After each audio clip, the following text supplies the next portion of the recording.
Let's go, girls. Welcome to Talk Wealthy to Me. I'm Michelle Taylor, founder of Women in Wealth. From breaking money myths to building wealth and achieving financial freedom, we're here to empower you to create your own path. Talk Wealthy. Now, join the conversation and let's change the way women think and feel about money. Okay, ready? Welcome to Talk Wealthy to Me and our Live from Mallard Hall Estate series. In this episode, I sit down with Joanna Chanis. Joanna is a professional mentor and creator of the Mindset Mentor Method, helping entrepreneurs and large-scale companies gain clarity and achieve their goals through intentionality. With a background as a corporate executive, she understands the pressures of high performance and teaches a process-driven approach to abundance. In this episode, we discuss how success starts with the right mindset. Joanna shares how intentionality and micro movements can help women create abundance in business and in life. Hi, everybody. Welcome to Talk Wealthy to Me. I'm so excited today for my guest, Joanna Chanis. She is a very good friend of mine and literally someone that I think every woman in my life needs to know about. So welcome. Thank you for having me, Michelle. I'm so excited to be here. And you're also one of my favorite people. So, Well, that's good. thank you. We're stuck together. Forever.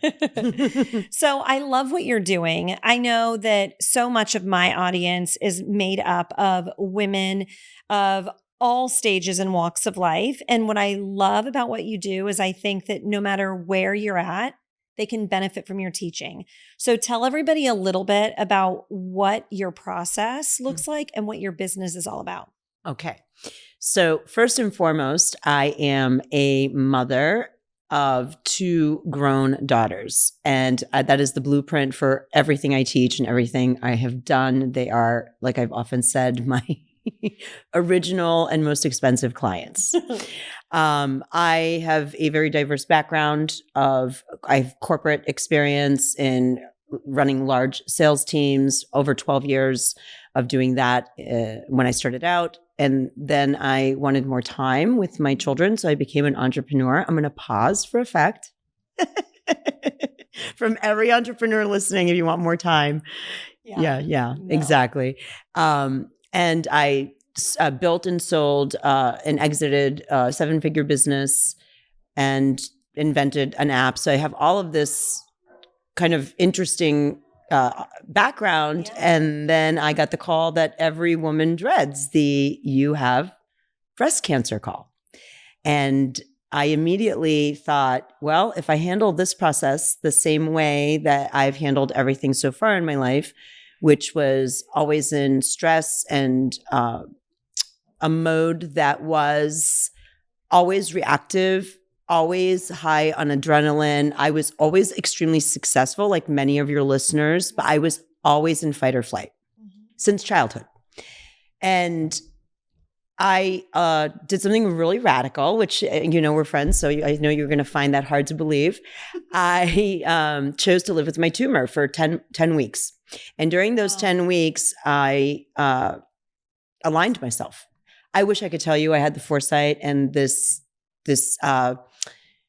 unbelievable calling, but I was scared shitless. Well, yeah, I mean, that's something that unfortunately we both know about. Mm-hmm. You can never prepare for that. And unless somebody has been through it, they don't understand.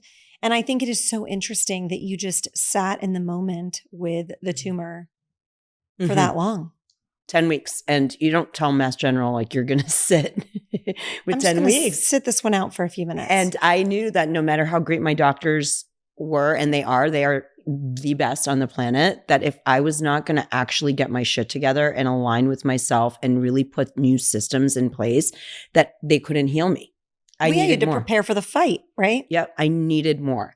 And through that, I was helping a woman who was introduced to me by a fellow mom friend.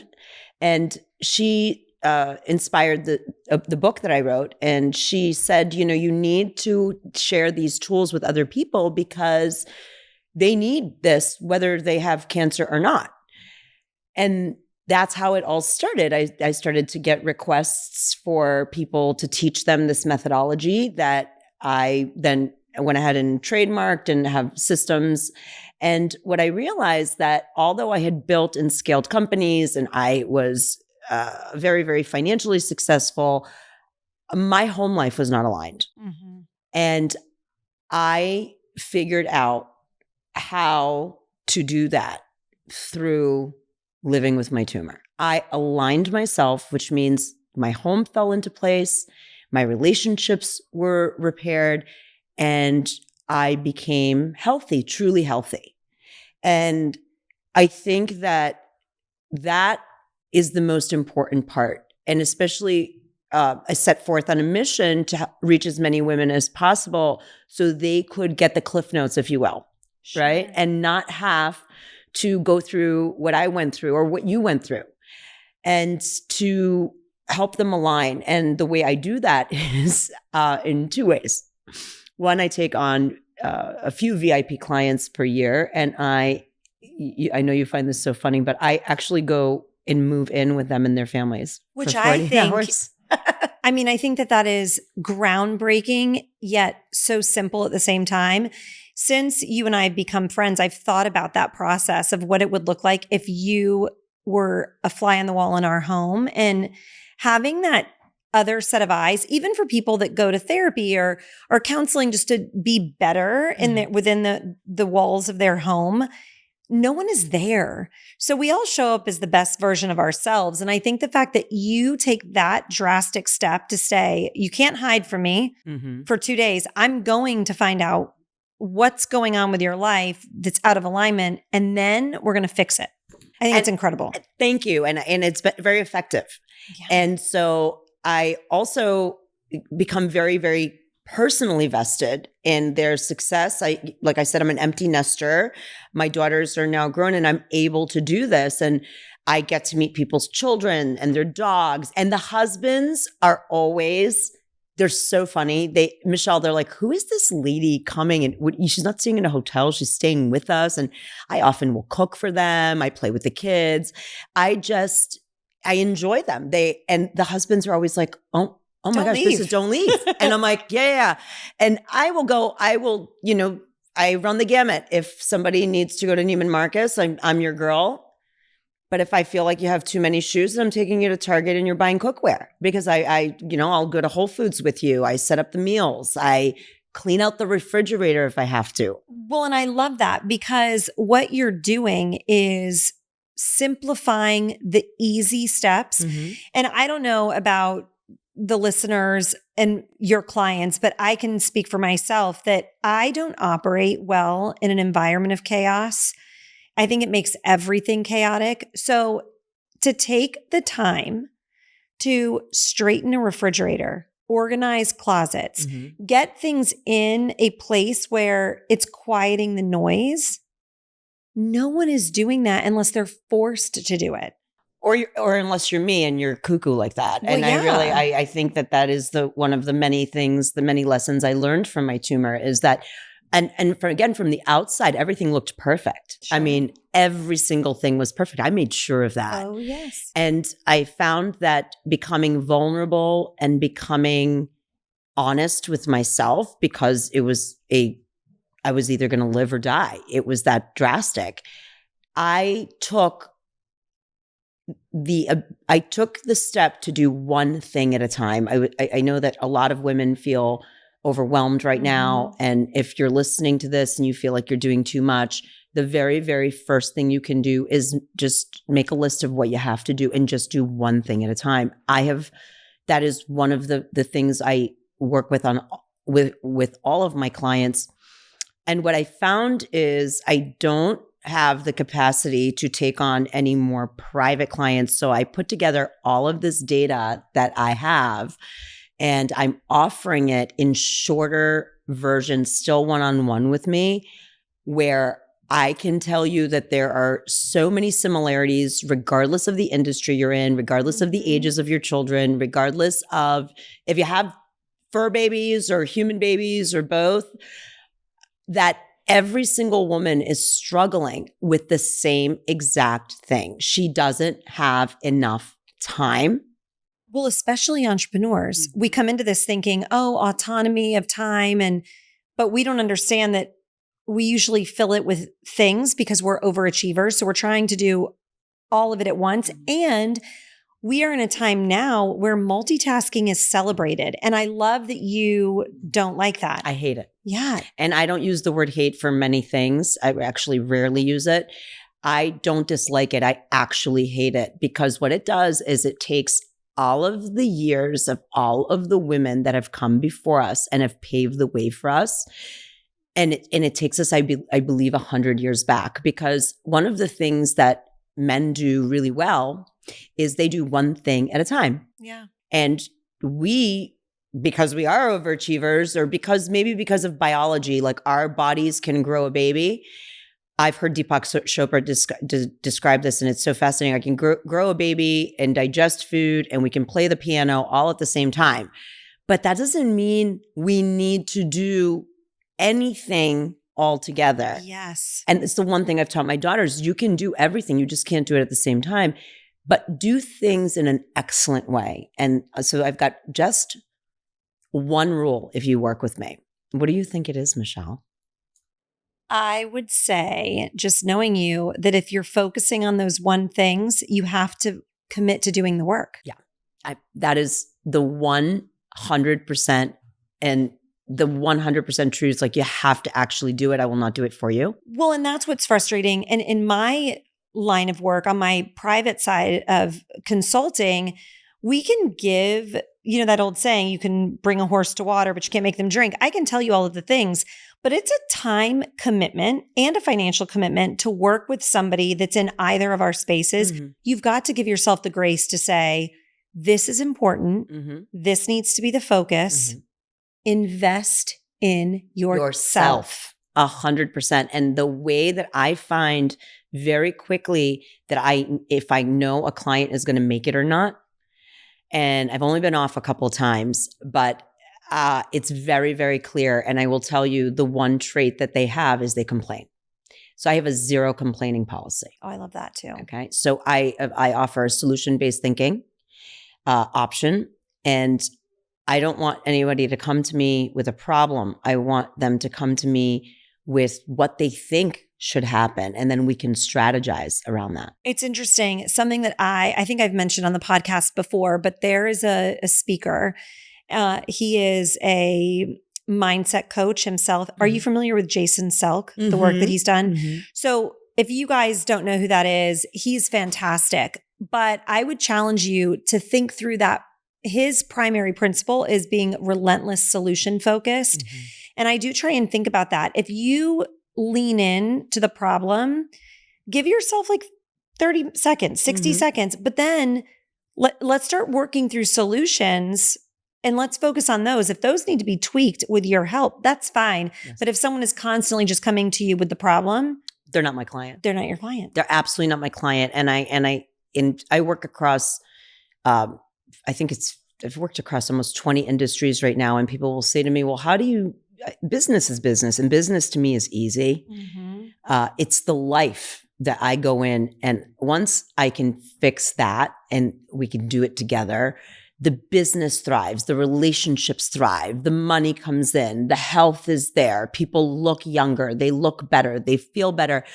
And I think that the things that I look for instead of industry or margins or anything like that, because, those things are fun too. Like I like to work in industries where I have to learn everything about the industry, right?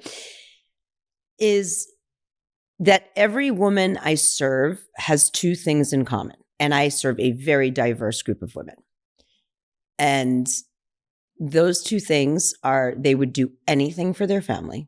Mm-hmm. And they believe in something beyond themselves. They have faith. And if you have those two things, then I can work with you.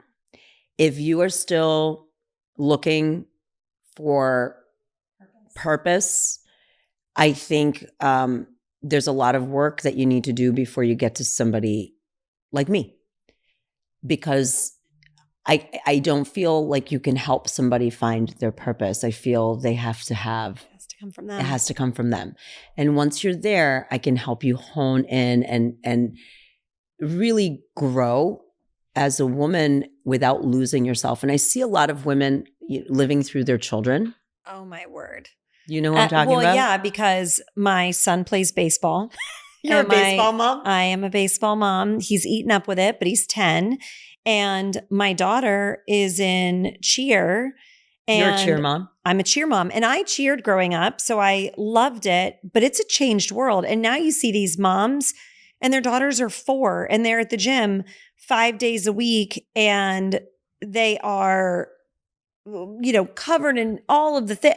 It's just wild to me because we have not allowed kids to be kids anymore. And I think so much of that comes from us trying to live out these dreams that we didn't accomplish through them, 100%. And being raised by a very strong female entrepreneur myself, and coming from a family where I have 2 sisters that are also very high achieving. I mean, we have a brother too, but the 3 girls are alphas.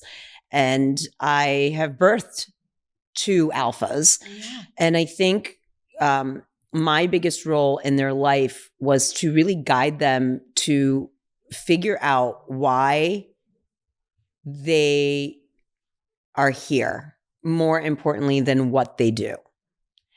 And I did not live vicariously. I supported, I think you heard me say, I didn't open a set of grades beyond 7th grade. They're both very high achieving. And I think that is something that's missing in this generation is your parents can't want it for you. No. They can't do it for you. They can't want it for you. Your job, I think, as a woman, and especially women raising women, is to allow them to be the women that they are. Right. And they're not you. No. Because you were you. So how can they be you? And why would you want them to be you? Because they're them. Yeah. It's just weird, but it's those simple things. And I think like one of the most beautiful parts of the work that I get to do is I get to watch the women that have their children and how they interact. And I can see someone who has very male dominant energy, can sit in boardrooms, north of $1 billion exit. And when her daughter says, I want you to draw a bird for me, she will stop everything and draw a bird. And I'm like, I want to bottle that up because that's what I see is the nurturer. And as women, I feel that we can lean into that feminine and masculine, but to really give ourselves the opportunity to just be who we are and own that space unapologetically. That also happens with age. Yeah, but I do think that there's something so powerful in that because it also then alleviates some of the stress that may be in the home. Trying, that old saying, you can't fight City Hall. If you want your kid to be something that they are showing that they're not, it's going to lead to unrest. One of the things I want to shift a little bit. So you have had the opportunity to work with high achieving, successful women, regardless of industry or age. Mm-hmm. How do you see any commonalities with them in how they approach money? Is there a common thread or do you feel like that is very individual? I think they are comfortable talking about money, but I feel that there's always a sense of, am I worthy? And women are always asking permission, from the time that we're born. I have always had a very beautiful relationship with money, probably because I grew up really poor. And I went to a really bougie, rich college. And I was like, oh my God, who are these people? How did they like? Wow. Oh, wow. And I just surrounded myself with extremely wealthy people because I wanted to learn how they did it. Soak it all up. And that's the thing that I try and tell the young women in my life or the peers that I have that are open, that we talk about these things. That old cliche of you are the average of the 5 people you hang out with is so true. You don't want to be the smartest person in the room. Oh, I'm definitely not. Find the people that are doing things better than you and learn from them. At this day and age, We have access to so many resources. Learn from the people around you that you know, like, trust, respect. It's a game board changer. Of directors, right? 100%. And so these women, I give them permission to, and interestingly enough, all of the women that I serve, now that I'm doing a tally in my head, are married to successful men, but they are the primary, they make more money than their husbands. And there comes, and I feel like we could spend a whole hour on that too, because in my situation, that's my husband is very much the string and I'm the balloon. And I use that analogy all the time, but one can't operate without the other. And society is not caught up to where we are and how people approach that. So I think that there comes a whole layer of other questions and baggage that comes with that, not because the man has it, but because society forces those thoughts on you as a couple, even if you don't accept it. That is so well put and such an important point. And if women, and I'm sure you deal with women in your private practice as well, in your consulting business that are going through divorce. I myself have gone through divorce. Divorce ends up in two different things, financial and children. Right. So I didn't have the children thing, but I was always very confident. And for every woman, listening here, I was always very confident, always very outward. But I did not know what was going on financially. I didn't know. And I was told, you're not good with money. You're not good at math. You're not all of the things that you say. And I guess what? I'm really good with money. I'm so good with money that I walked away from millions of dollars of business that I had helped build, situated my children, sold my diamond ring for $20,000 and started my company, which I scaled to 7 figures in 18 months. Never looked back. Never looked back. And I did that because I was in alignment and I had true confidence and I knew if I didn't have it, I didn't spend it. Okay. Mm-hmm. That's another good message. Everything I own, everything you see me wearing, I own. I don't owe money to anybody. If I can't afford it, I don't buy it. I tell my kids the same thing.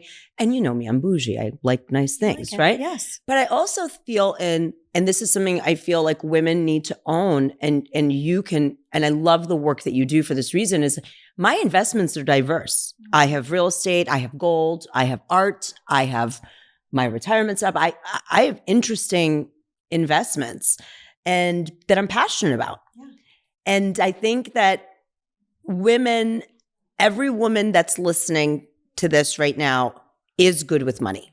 She is smart in her own way. It doesn't need to be in a spreadsheet. I still can't read a spreadsheet. And you know what? I don't want to. I have people that read spreadsheets. Well, that's right. Just make it work and find the people that are around someone you to help you and go to the people that your wealthy friends trust. Okay? That's the other thing. I always had a vision of working with someone that I had known for 20 years. I never had made enough money to invest in. And one day I called her. I said, I think I'm finally rich enough. And she said, I would have taken you anyway. Okay. I was like, oh, okay, good to know. But reach out and work with a woman. I think that women speak differently. We do. We speak differently. Well, and we just approach all of this differently and with different objectives all the time. If I'm sitting down with a guy, they want to talk about the return. If I'm sitting down with a woman, she just wants to know she's never going to outlive her money. The kids are going to have the braces. You're going to be able to travel. You're going to be able to live the life that you buy your envision. Handbag. And that's it. That's it. And if I can get her there with 5% or 50%, she doesn't care. She just wants to get there. And guys aren't like that. And I also think women are more emotional when it comes to planning, which is both good and bad. Mm-hmm. So you're right. And that's why with building out within Women in Wealth, I've got a girl community. It's about finding your board of directors, building out those relationships that are women, because we just understand at a different altitude than working with a guy will. And we all came from a woman. And that's okay. That's the irony, right? So we all have that piece, right? And I believe that it has never been a better time on the planet to be a woman. Okay. I agree. It is really fortunate. We are very fortunate just looking at what my grandmother or what my great grandmother or your grandmothers had to go through and look at how far we've come, and don't get hung up on what other people think. Okay. Ask the right questions. I sit on some nonprofit boards, as you know, and I would always raise my hand because I really didn't care if I sounded stupid or not, because I really didn't understand. And I'd raise my hand and I was like, I just don't understand what you guys are saying. And that is such a unique quality, by the way. I didn't get it. And I knew in order to serve properly and, make good financial decisions for this nonprofit and make sure we could serve all these kids, I needed to really understand. And I found out that I wasn't alone in the room. Ladies, raise your hands. That's the point. Raise your hands and ask the questions, because you're not disservicing anybody but ourselves. Yes, and you need the information and in order. You need the information Money to in the hands of women does good work. That's right. Okay. And if you have money in your hands, whether you've earned it, whether you've inherited it, whether your husband earns it and you're home raising your children, and that's the hardest job, I think, ever. I couldn't do it. I tried it for like 18 months and I was like, I was running the house like a cuckoo. So I literally— You needed a Joanna in your life. I did. That's why I became what I needed, I think. And I really feel that there's an opportunity for women to have financial independence and control, regardless of where the money is coming from. Ask the questions, go to the meetings. If your husband is doing financial meetings, like that is one of the things I've learned from my very wealthy friends in Boston. Some are stay-at-home moms, but in Boston, they're building libraries and hospitals and they're doing playgrounds, but they would always go to the financial meetings with their husbands. You've got to at least know what's going on. Mm-hmm. And this is something that I feel like we talk about so often. If you don't want to be the one driving the canoe, that's totally fine, but you have to be in the boat. And it's so important, because hands-off approach only works if you get the happy ever after and your husband doesn't die prematurely or you don't get divorced. Because I was blindsided. Sure. And then you don't know. I was what blindsided. Do you do? I was married to somebody who went to Harvard. I always thought he was a million times smarter than me. And I believed what I was told from sixth grade. You're just not good at math. I was a C student in math. I can tell you, I'm really good at math when I think about money.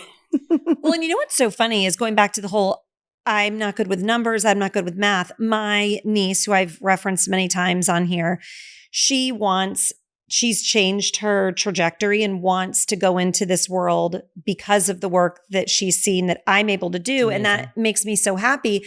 And she has said to me on numerous occasions, well, I hate math. I'm not good at math. And I say to her all the time, I'm not doing math.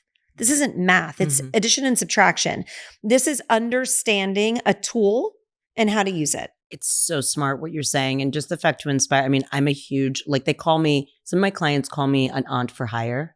I love that. And I think I was trained by the best. I have the most amazing nieces and nephews, just like I'm obsessed. I have two aunts that I say are my second and third mother. Yes. The aunt is a huge role in the life. Yeah. And the bossy Greek aunt, who also, is a lot of fun. It is a lot of fun. May get into a little trouble with you. A little bit. But I have a niece as well who I find she's brilliant. She's dyslexic. I, as you know, am challenged that way. And we talk a lot about money. And and how it isn't math. If you think of money in the terms of energy and as a tool, as an exchange, as doing good in the world. Absolutely. You become quickly very good at numbers. Right. It's a tool. It's a tool. So rewind to Joanna that is 25 years old and you're learning, you're going through college, you're surrounded by more affluent people than you have been. Were there any money decisions that you made that stand out as something that was either a huge win or a huge loss, that it would add so much value to somebody listening potentially? Okay, so I made a lot of mistakes, I think, mentally, but because I didn't have a lot of money, they didn't have consequences. Like I never got into credit card debt, okay, which I think I, honest to God, thought like my mom would kill me. And that's the only reason. I mean, my mom was just like not going to take it because I watched my own mother have to feed 2 children as an immigrant, work multiple jobs before she became an entrepreneur. And if she didn't have it, she didn't spend it. So that was always in the back of my head with a don't do drugs conversation. Yeah. Okay. So I think I was really a little bit more squeamish that way. I also had a very wealthy boyfriend in college that I didn't know was wealthy for the first year. And I learned a lot from him. He's a really nice guy. I'm so friends with his wife today. And we were all still part of the friend group, but I really watched how much respect he had for money. So when I started to make money, and I made money right away. I was over 6 figures and I like nice things. I made sure that I lived at home. I commuted 1 hour each way and I saved enough money to buy a property in Boston. I bought my first property at 25 years old. Which is absolutely unheard of. And I love real estate. I mean, which is a good, when I retire, I'll do that. But, I remember people thinking, this is crazy. You're going to spend, I don't know, $250,000. Well, let me tell you, a year and a half later, we flipped that property. I bought it with my former husband and he had always rented. I'm like, oh, I'm not renting.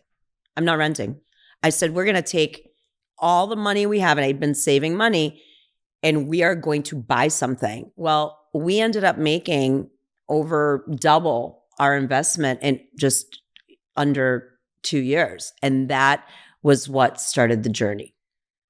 So really just paying attention, not Save your spending money. more than you can. Save your money. If you can't afford it, don't buy it.